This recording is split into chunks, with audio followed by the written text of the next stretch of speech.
Okay guys, what we're going to do is look at our vehicle to see where we can actually place an anchor for our height safety system.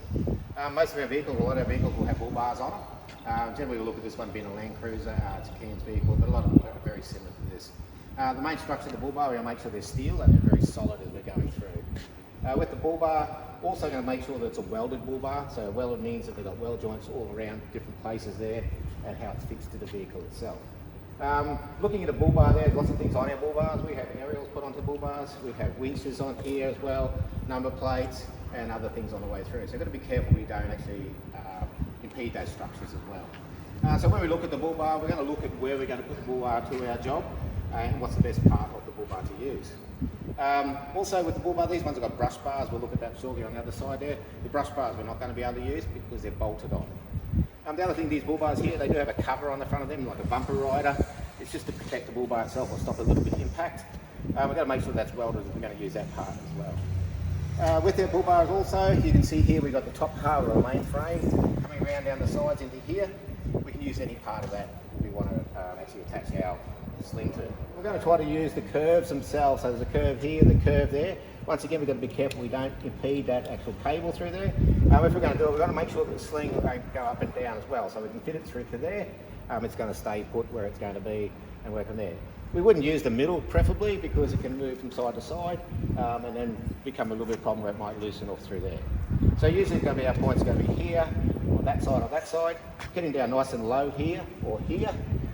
Instead of using that side, I would use this side preferably here to keep away from the actual cable. We've got to make sure we don't actually do anything around this particular winch here, which you wouldn't use. You would definitely not use this part in here because it's got a sharp edge. And if you don't need to, you wouldn't do it. Looking past our bull bar, we've got a winch down through here. Definitely can't use anywhere in the winch cable area here or where the winch is actually attached to the hook here. That's actually a tow hook there. It's actually a tie down point as well. We can't use that because we don't know what's actually happened to it. It might have been shock loaded or something's gone along there. It could be a little bit damaged. We use it and something happens and it actually breaks. Nowhere else underneath the vehicle we would need to use.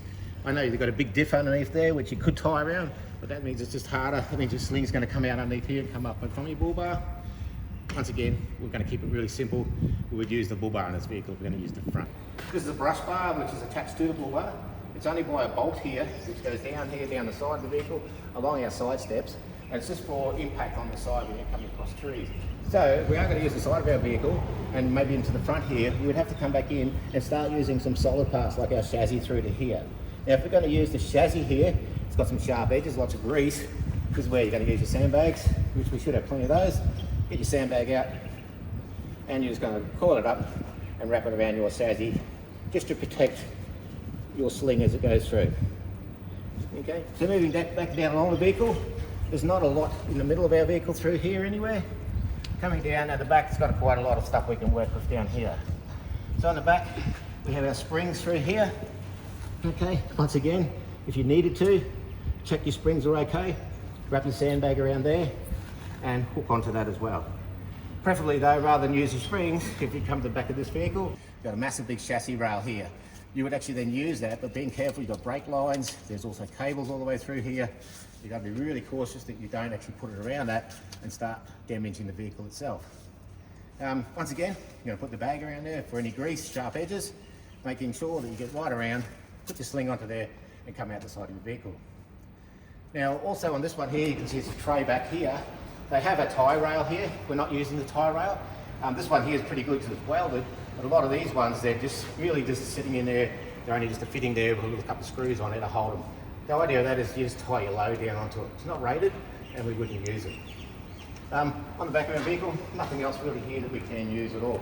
We're definitely not going to use the ladder racks. Too high anyway, but once again, it's not a solid structure.